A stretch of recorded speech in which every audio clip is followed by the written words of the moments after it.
যে জুলাই সনদ যেটা আমরা সমস্ত রাজনৈতিক দলগুলো স্বাক্ষর করেছি, সেই জুলাই সনদ যারা, আমি আবার রিপিট করছি, যেগুলো আমরা স্বাক্ষর করেছি সেটার অক্ষরে অক্ষরে পালন করা হবে। যে 31 দফা কর্মসূচি যেটা আমরা একসাথে দিয়েছিলাম, সেই 31 দফা কর্মসূচি বাস্তবায়িত হবে। জুলাই মাস আমরা সবাই জানি যে এই জুলাই মাসের 2024 সালে একটা রক্তক্ষয়ী ছাত্র গণ অভ্যুত্থানের মধ্য দিয়ে আমরা ফ্যাসিবাদকে সরিয়ে, হাসিনা সরকারকে সরিয়ে আমরা একটা গণতান্ত্রিক ব্যবস্থা পুনরুদ্ধার করবার সুযোগ পেয়েছি।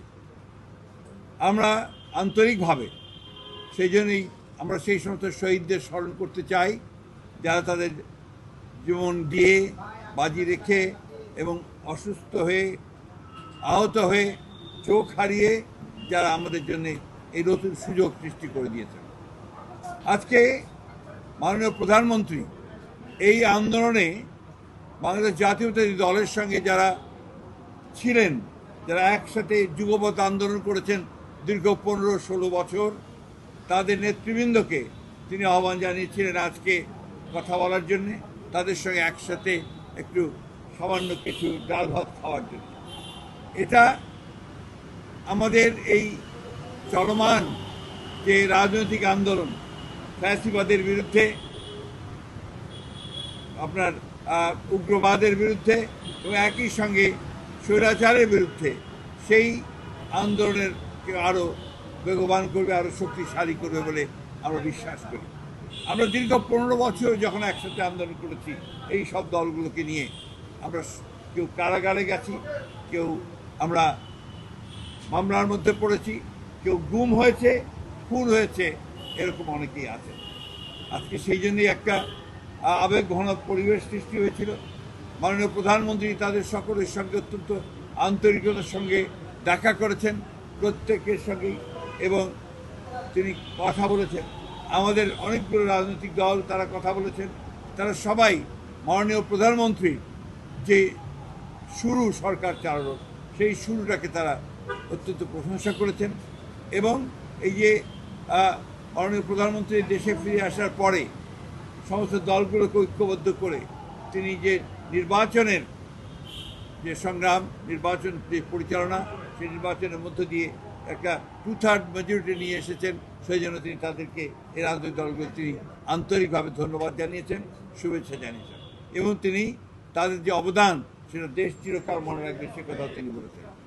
তিনি বলেছেন যে এই 5 মাসের মধ্যে সম্ভব হয়নি হয়তোবা বিভিন্ন কাজের তাড়াহুড়ার জন্য বা কাজের অগ্রাধিকারের ভিত্তিতে সব দলগুলোর সঙ্গে কথা বলার, কিন্তু এর মধ্যে সরকার যে কাজগুলো করেছে সেগুলো কাজগুলো ছিল জনগণের একদম কাছাকাছি যাওয়ার কাজ। আপনারা সবাই জানেন, সেগুলো আমি রিপিট করতে চাই না। যেমন 10,000 টাকার কৃষি ঋণ প্রথম ক্যাবিনেট মিটিংয়ে সুদ সহ মওকুফ করা হয়েছে। ফ্যামিলি কার্ড কমিট করেছিলেন, সেই ফ্যামিলি কার্ড দেওয়া শুরু হয়েছে। কৃষক কার্ড দেওয়ার কমিট করেছিলেন, কৃষক কার্ড দেওয়া শুরু হয়েছে। মসজিদের ইমাম, মন্দিরের পুরোহিত বা আপনার চার্চের ফাদার এবং আপনার ধর্মযাজক বৌদ্ধ ধর্মের, তাদেরকে ভাতা দেওয়া শুরু হয়েছে। খেলোয়াড়দের ভাতা দেওয়া শুরু হয়েছে। খাল খনন কর্মসূচি শুরু হয়েছে। এই কাজগুলো কিন্তু শুরু হয়েছে প্রথম থেকেই। এবং নতুন কুড়ির যে আন্দোলন ছিল একটা, সেই আন্দোলনটা শুরু হয়েছে। সবচেয়ে বড় কথা হচ্ছে যে সরকারকে গুছিয়ে একটা জনগণের কাছে নিয়ে যাওয়ার কাজটা তিনি শুরু করেছেন।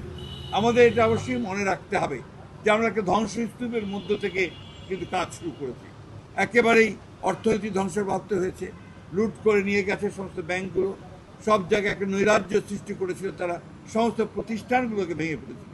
সেই প্রতিষ্ঠানগুলোকে আবার আমাদের মাননীয় প্রধানমন্ত্রী সেটাকে আপনার গড়ে তোলবার জন্য কাজ শুরু করেছেন। এই কথাগুলোই আজকে বিভিন্ন রাজনৈতিক দল তারা বলেছেন। আজকে তিনি বলেছেন যে তিনি এর পরে প্রায়শই, অর্থাৎ যতটা দ্রুত সম্ভব হবে, বিভিন্ন রাজনৈতিক দলগুলোর সঙ্গে তিনি বসবেন, রাজনৈতিক দলগুলো আবারও কাজ করবে একসাথে, এবং তাদের যে মত বিনিময়, সেই মত বিনিময়গুলো হবে। সবচেয়ে বড় জিনিস যেটা তিনি বলেছেন যে 31 দফা কর্মসূচি যেটা আমরা একসাথে দিয়েছিলাম, সেই 31 দফা কর্মসূচি বাস্তবায়িত হবে।